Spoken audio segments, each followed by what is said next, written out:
over it now. It's not going to happen. And that's OK, because we can get back to the cars. Yes, moving on.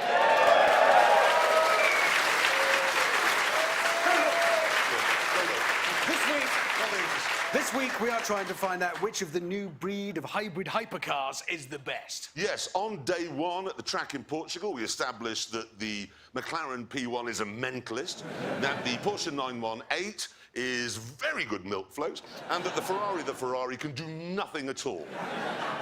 Some of that is true. But now, day two.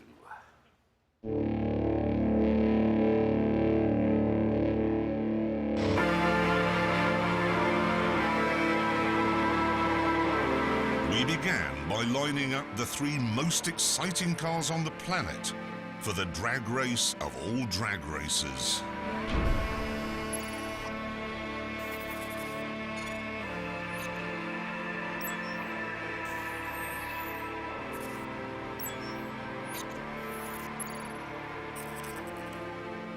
Naturally, this meant engaging launch control, which in the McLaren takes about a fortnight. I have to have the drivetrain in track mode, the aero package in sport mode so that the rear end squats when I set off and gives me more traction. I have to have the DRS button pressed with my thumb to keep the rear wing open, which reduces drag, obviously. Launch control in the Porsche, left foot on the brake, hard, right foot on the throttle, hard, light goes green, left foot off brake, ding! Launch button pressed for 2 seconds, left foot on brake, right foot on throttle. Press launch control, mash the throttle, within 4 seconds, release the brake. 3 seconds later, I have full boost, and I have to set off then within 3 seconds or the entire system disengages. I'm going to get this wrong, just so you know. I've got a lot to do in here.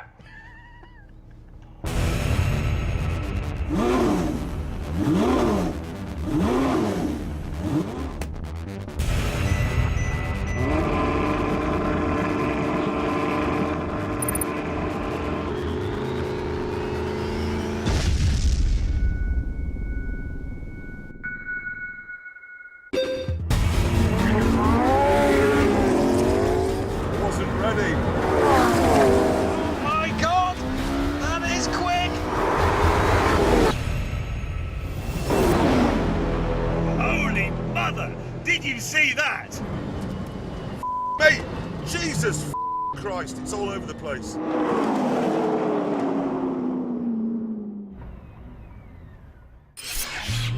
Since it was clear I'd got all my buttons wrong, the chaps agreed to another run. Sit rep, the lights went green before the boost was ready, and I had the DRS button still pressed when I got to the end, which meant I had no downforce, which meant, well, poo came out. This time I'm going to do it with more drag, which will slow me down, but I will be able to stop without killing myself.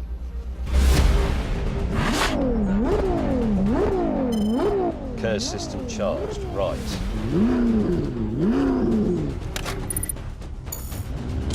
Boost building. 3, 2. And we are away. What a start! Porsche has gone off to a flyer. Oh, balls. 180, 190, 210. 230 kilometers an hour.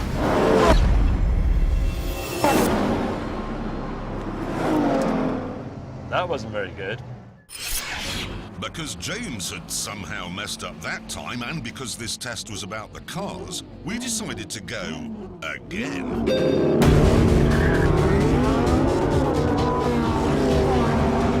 It's a rocket ship. For England! No! No!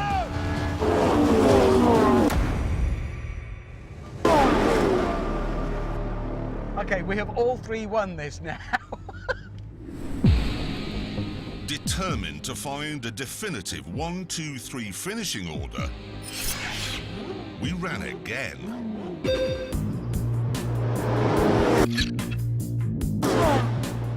And another totally different result there, gentlemen. And again.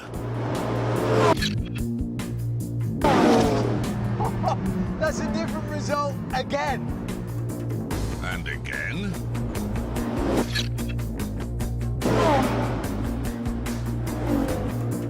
At this point, we decided to call a halt to proceedings because we had reached a scientific conclusion.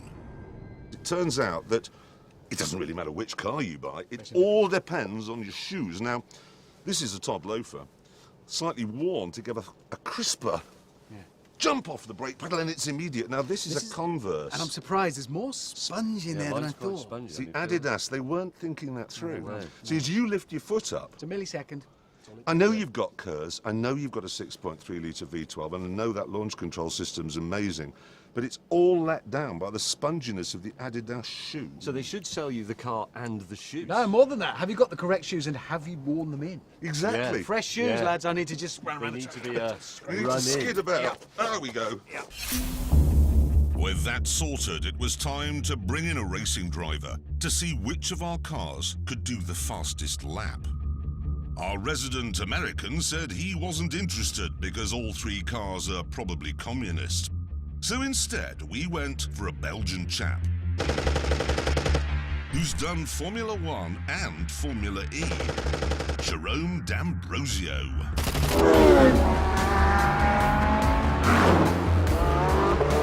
Jerome took the cars out to get a sense of how they handled.